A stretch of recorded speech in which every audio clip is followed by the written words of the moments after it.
Hay, magandang umaga sa inyo mga kasawi. Kamusta na po kayong lahat? Naway nasa mabuti kayong kalagayan at mag-iingat kayo mga kasawi. Ang ganda ng ating tatalakayin ngayon at alam ko na marami kayong makaka-relate na mga kalalakihan at pakinggan niyo ito ang ating tatalakayin ngayong umaga. Siyempre mga kasawi, ano ang tatlong sign na hindi ka na mahal ng isang babae mga kasawi? Yan mga kalalakihan, pakinggan niyo ito. Ang una nating sign mga kasawi is nanlalamig na siya sa'yo. Alam niyo ba ang isang babae kapag na niya mahal ang isang lalaki o ang kanyang jowa o karelasyon mga kasawi? Alam niyo ba unti-unti na itong manlalamig sa inyo or pakikitungo sa inyo? Kung dati ay bumababad kayo once nagkakaroon kayo ng chat, ayan, chat, nagko-call and text kayo. Pero kapag once ang isang babae hindi ka na mahal nito, ay unti-unti niya ring ipaparamdam niya sa'yo na hindi ka na niya mahal. Dahil lahat ng dati, sobra kayo nagkakausap, halos hindi na kayo magkahiwalay. Pero kapag nang mahal ang isang babae, ay talaga namang unti-unti itong manlalamig sa'yo. Hindi na ito magpaparamdam sa'yo para lang maipakita niya sa'yo at iparamdam niya sa'yo na hindi ka na niya mahal mga kasawi. Ganun kasi yung mga kababaihan mga kasawi. Pero, lagi niyong tatandaan, hindi lahat ng mga babae ay ganito yung sign. May iba't ibang sign naman kasi ang mga babae kung paano nila i-deliver sa isang lalaki kung hindi na nila ito mahal. Ayan yung ating unang sign. Ang pangalawa nating sign mga kasawi is hindi ka na niya papahalagahan pa. Alam niyo ba ang mga babae, eto mga kalalakihan, pakinggan niyo ito. Kapag mahal ka ng isang babae, alam mo yung inaasikaso ka, pinapahalagan ka at iniingatan ka. Yung bang kinakamusta niya kung ano yung ginagawa mo araw-araw. Yun bang andyan siya palagi para sa'yo, lalo na kapag once na meron kang problema, talagang inaalala ka niya palagi mga kasawi. Mas inaalala ka pa nga niya minsan lagi sa sarili niya, na mas inuuna kanyang kino-comfort kumpara sa sarili niya.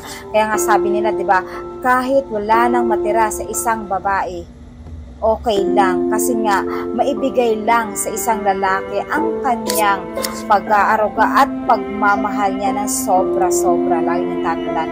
Pero kapag once na wala ng pagmamahal ang isang babae sa isang lalaki, lahat ng yun is baliwala na sa kanya. Hindi ka na niya kakamustahin, hindi ka na rin niya pakikinggan sa lahat ng gusto mo at higit sa lahat, wala na siyang pagpapalaga sa iyo at hindi ka na niya papakialaman pa sa lahat ng gagawin mo dahil hindi ka na niya mahal at meron na itong mahal na iba at andun na nababalik ang kanyang pagmamahal sa ibang lalaki mga kasawi na dapat ay nasa sayo.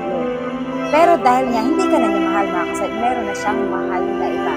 So yun lang yung mga kasawi. Pero syempre sabi ko nga, hindi naman sa nila lahat na ganito ang mga kababaihan. Meron ding mga babae na iba ang kanilang mga sign mga kasawi. Ayan yung ating pangalawa. Ang pangatlo nating sign mga kasawi, alam ko na maraming makaka-relate dito na mga kalalakihan, hindi na magsasalita sa'yo ng I love you. Alam nyo ba ang mga kababayan ay malaki talaga ang pagkakaiba sa isang lalaki? Kasi bakit? Ang mga babae kasi mga kasawi, kapag hindi na nila mahal ang isang lalaki, ay hindi na ito magsasabi pa sa'yo ng I love you or mahal na mahal kita. Kaming mga babae kasi kapag once talagang mahal namin ang isang lalaki, alam mo ba, minuminuto yan or oras-oras yan na tuwing magkakausap kayo or tuwing magkakasama kayo, ay sasabihin talaga namin sa inyo na mahal kita. Hindi yan magbabago. Lagi mong tatandaan yan. Kahit anong mangyari, mahal na mahal kita, andito lang ako para sa'yo.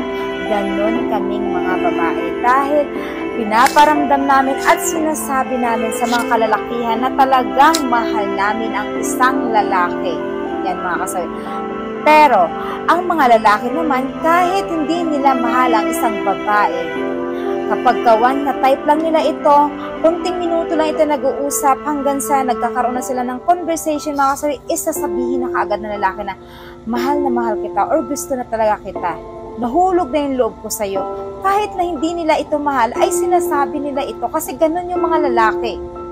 Mas sinasabi nila yon para ikaw na babae ay mahulog ka sa kanila. Ganon ang pagkakaiba ng babae sa lalaki.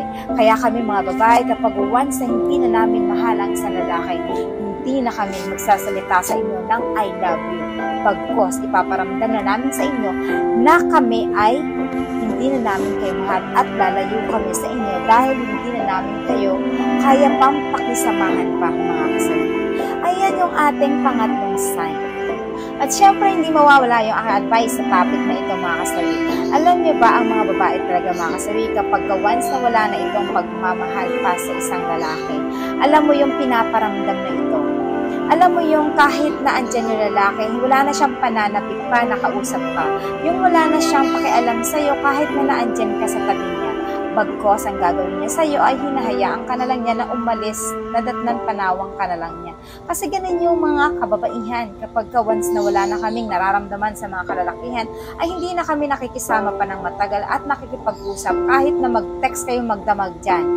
Kapag once na wala na kaming pagmamahal sa mga kalalakihan, ay hindi namin ito papansinin. Yan, mga kasawi.